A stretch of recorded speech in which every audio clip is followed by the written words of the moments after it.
અત્યારે જે ચાલી રહ્યું છે એ વિશ્વ સ્તનપાન સપ્તાહ ચાલી રહ્યું છે।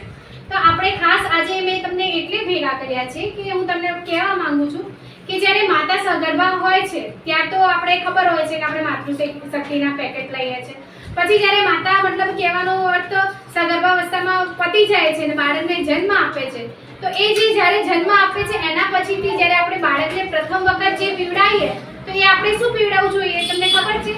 આપણે જે પીળું દૂધ જે માતાને પ્રથમ વખત આવતું હોય કોલેસ્ટ્રોલ વાળું એ પીવડાવવું જોઈએ।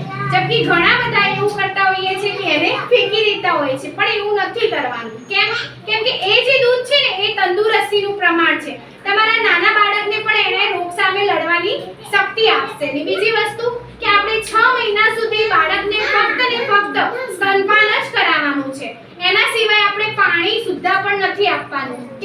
કેમ કે આપણે જાણીએ છીએ કે માતાના જે મતલબ હોય છે એમાં તમે જોઈ શકો તો એમાં સાકરનો ભાગ પણ હોય છે, પાણીનો ભાગ પણ હોય છે, અને જો પોષક તત્વ મળવા જોઈએ બાળકને એનો પણ ભાગ એમાં હોય છે। એટલે માત્ર 6 મહિના સુધી બાળકને સ્તનપાન જ કરાવવાનું છે, અને 6 મહિના જેવા પતે એટલે પછી આપણે ઉપરી આહારની શરૂઆત કરવાની છે।